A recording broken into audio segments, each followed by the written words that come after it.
Halo teman-teman semua, terima kasih sudah klik video ini. Kembali lagi di YouTube channelnya aku, Bella Oliza. Oke, di video kali ini kita akan bahas satu topik kasus yang melibatkan seorang pembeli online dengan kurir pengantar paket. Pada Senin 3 Mei 2021 lalu, viral di media sosial sebuah video seorang kurir tiba-tiba ditodongkan pistol oleh pembeli saat mengantarkan barangnya dengan metode cash on delivery atau COD. Pembeli dianggap nggak terima dengan isi paket yang nggak sesuai dengan pesanan. Kurir sudah meminta agar paket nggak dibuka, sebab barang pesanan yang nggak sesuai nggak bisa dikembalikan apabila sudah dibuka. Namun si pembeli tetap membuka paket berisi sendal tersebut dan menolak untuk membayarnya. Terlihat si pembeli marah kepada si kurir. Lalu dia masuk ke dalam rumahnya dan tiba-tiba saja keluar membawa pistol yang langsung ditodongkan ke arah si kurir. Sontak si kurir merasa kaget dan gemeteran melihat pistol yang diarahkan ke dirinya. Video tersebut lalu menyebar di berbagai sosial media dan banyak dikomentari oleh netizen.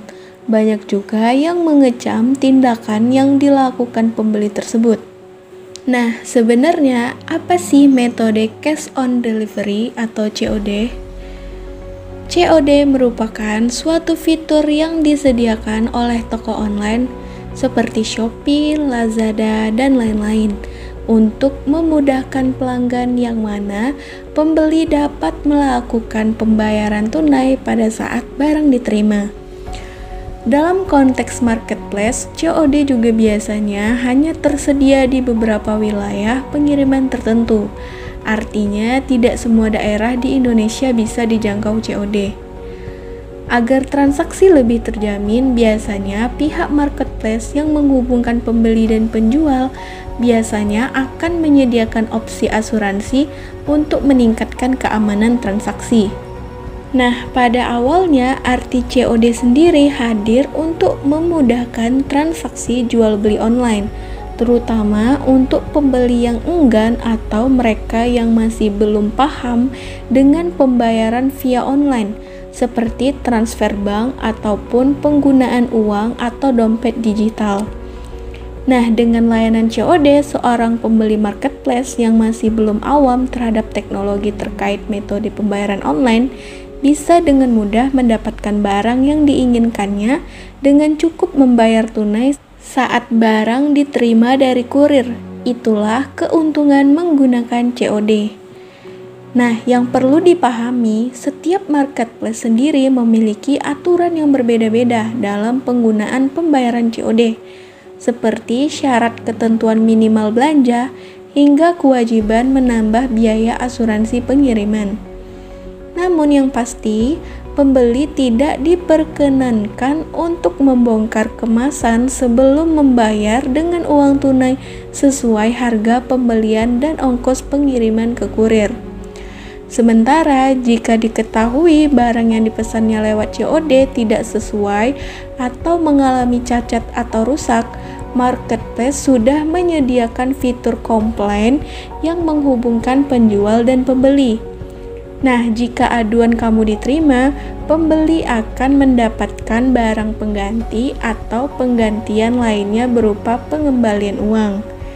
Nah, jika pembeli merasa tidak pernah memesan, pembeli juga bisa menolak barang yang dikirimkan kurir dan tak perlu membayarnya. Barang akan diterima kurir kembali untuk selanjutnya dikirimkan kembali ke alamat si penjual. Nah, bagi pembeli, metode pembayaran COD tentu memiliki resiko seperti barang yang diterima tak sesuai sebagaimana transaksi jual beli online pada umumnya. Nah, penggunaan COD juga biasanya memiliki konsekuensi ongkos pengiriman yang lebih mahal karena opsi pemilihan yang terbatas.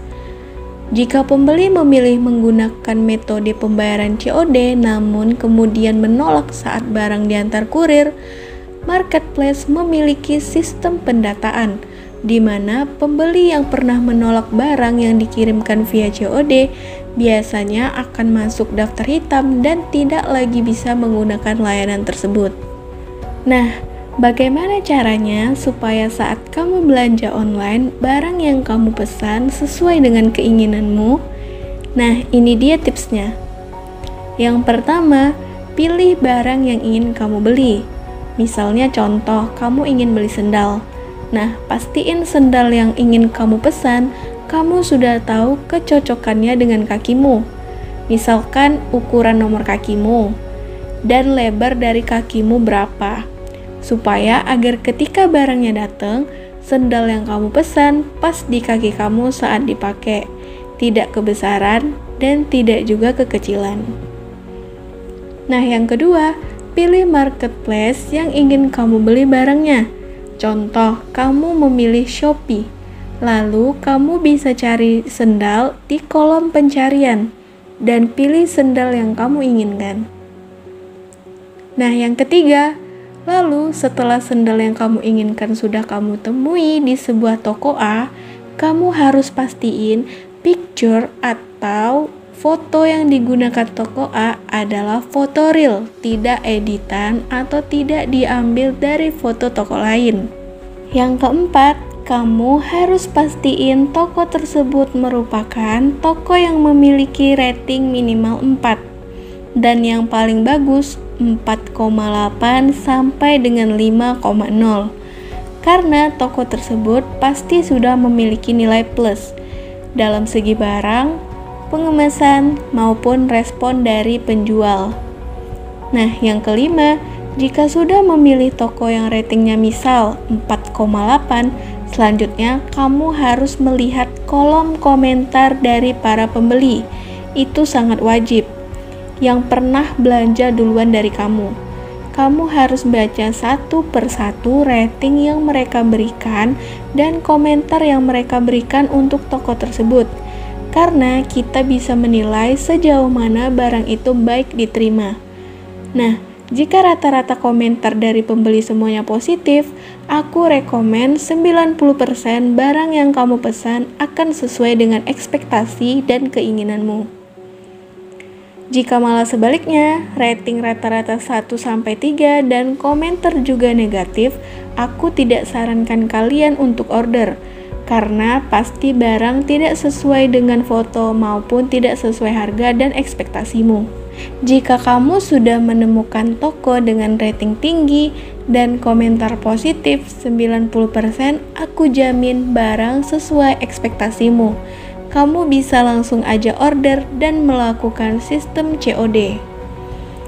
Nah, yang keenam, sebelum order dan check out, pastikan kamu menulis pesan untuk toko all shop-nya. Seperti, misalkan kamu order sendal nih, kamu bisa kirim pesan ke all shop-nya. Mohon kirim sendal sesuai dengan yang saya pesan, baik itu ukuran maupun warna. Jika yang saya inginkan tidak ada, mohon konfirmasi ke saya. Dan tolong barang di-pack yang rapi dan aman. Terima kasih sebelumnya, Mbak atau Mas. Nah, cara ini merupakan cara untuk memperingati all shop agar tidak mengirim secara asal-asalan. Aku jamin 90% mereka akan lebih hati-hati untuk mengirim barangmu. Karena pengalaman aku pribadi, kalau belanja online selalu seperti ini. Dan alhamdulillah aku gak pernah kecewa kalau belanja online. Nah, itulah tips bagaimana caranya supaya saat kamu belanja online, barang yang kamu terima sesuai dengan ekspektasi dan keinginanmu. Jika ingin belanja online, ikuti tips yang udah aku berikan tadi. Insya Allah aku jamin 90% kalian gak bakal kecewa. Karena pada dasarnya ketika barang tidak sesuai, itu semua kesalahan kita yang salah memilih toko. Kurir atau pengantar paket, tugas mereka hanya mengantarkan barang yang menumpuk di gudang ke masing-masing alamat. Mereka juga tidak tahu isi paket kita apa, dan mereka tidak ada hubungannya dengan online shop yang kita beli barangnya. Kurir atau pengantar paket hanya seorang pekerja di jasa pengiriman. Jadi sangat tidak logis kalau barang yang kita terima tidak sesuai, kita malah menyalahkan kurir. Nah, yang seharusnya kita komplain ke online shopnya yang kita order barangnya. Nah, segitu dulu video kali ini.